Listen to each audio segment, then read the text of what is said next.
Screen Teamers, we are back and we are better than ever, ready to review some films for you. We've got Hardin with us on our first review of the evening, and we're going to review a movie called All the President's Men. Hardin, do you like this film? I'm just curious. I love the film. I think it's one of the great movies of the 70s. Can you explain to me why you like this film so much? Because I watched this film, and I'm a history buff. I'm a movie lover.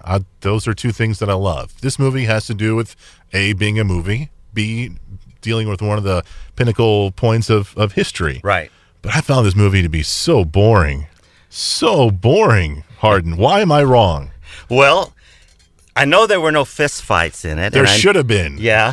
And there were Redford and Dustin Hoffman should have just squared away. They should have picked up their typewriters and started throwing it at people.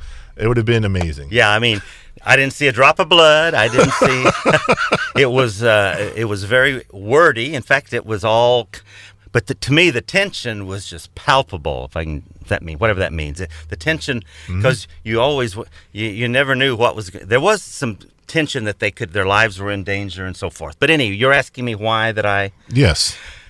And I don't know how much the fact that I lived through that era. I would have been 14 when Watergate was first discovered, and then 16 when the book came out, and 18 when the movie came out.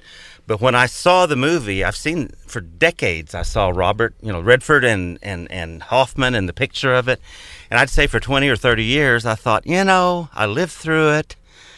I don't know how much did they really have to. So I kind of hesitated to ever see it.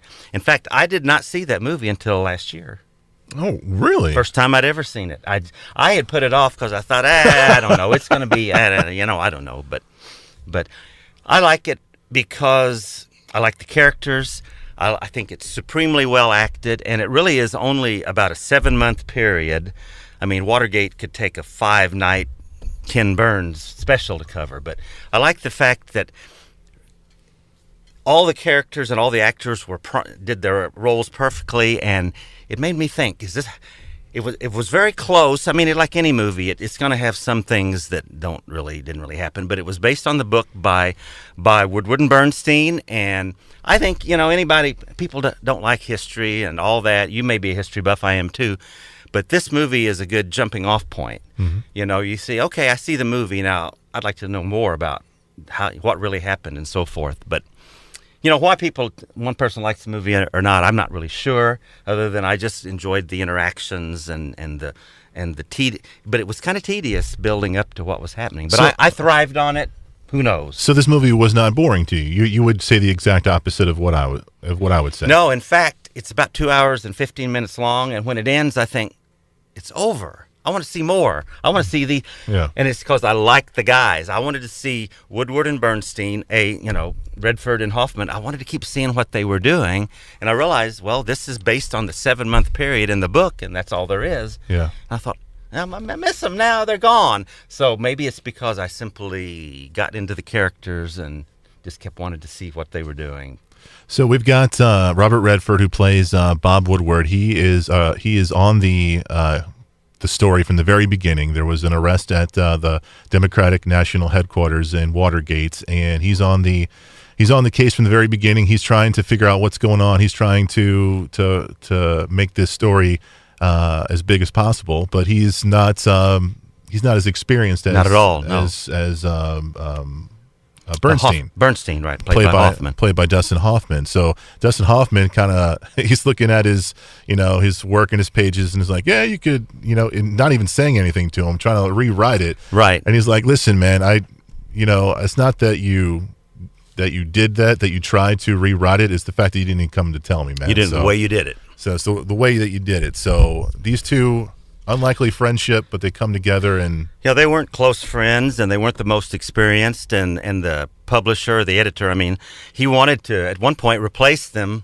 Some of the people wanted to replace them with more experienced, but they were hungry, and they were going to do what needed to be done, and I don't know, could you have the kind of investigative journalism they did then? Could that be done now? Is it done now, or is the big smoke cloud of social media and 24-hour news cycles going to pollute it? That's a good question.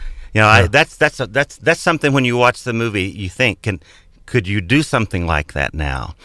But if nothing else, Hal Holbrook, I thought he was excellent as Deep Throat. Who is Deep Throat? Deep Throat, and we can say now, was Mark Felt, who was one of the high officials in the FBI, and Woodward and Bernstein. And you get Deep Throat because he was under deep cover, and that's what he was nicknamed by some of the people at the paper. And they were never going to divulge it. And when he was 91, Felt finally came forward and said, "I am Deep Throat." He's like, you know what? No one's going to bother me. I'm 91 years old. Yeah, you There know. go. And then Woodward and Bernstein confirmed, yes, he's not just saying that, he was Deep Throat. That was a big mystery, even more than Carly Simon, who she was talking about.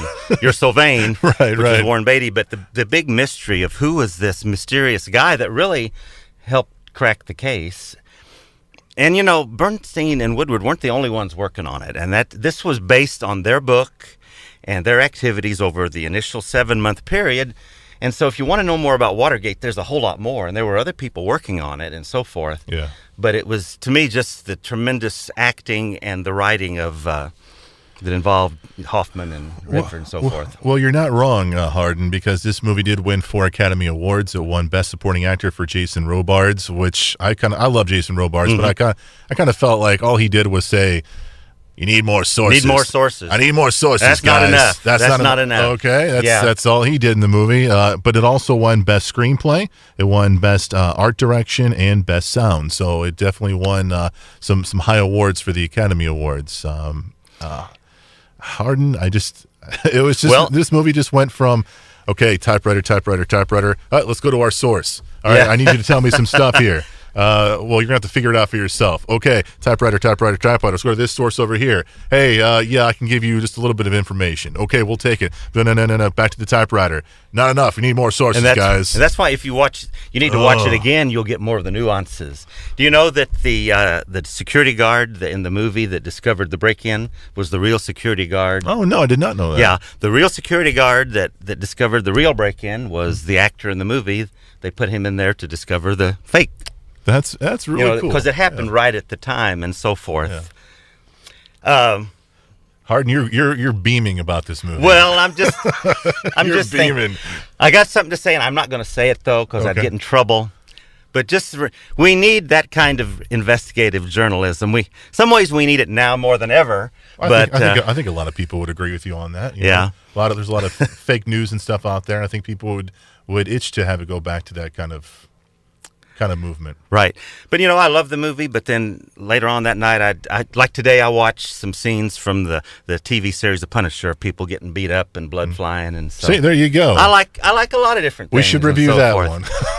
But I want to close by saying an all-time great movie, one of the best movies of the 70s, even better than Star Wars, which was a great phenomenon and so forth. But not as good as The Godfather. I would never go that far. But anyway. All right, Hardin, you've had enough mic time for this evening. All the President's Men, if you want something to go to sleep to, I think that might be a perfect choice. Like Hardin says, it might be one of the best of the 70s to go to sleep to. So if you need a nap. If there's a couple of you, one of you might be just paying attention, the other might be sleeping. Neither one of you get mad at the other. You know what I mean? Hardin, I always appreciate you being on the show, man. You always bring some great insight, so thank you. Well, thanks, and it's a lot of fun. There's Hardin. I'm Chris. The movie's called All the President's Men, and remember, we want you to know before you go.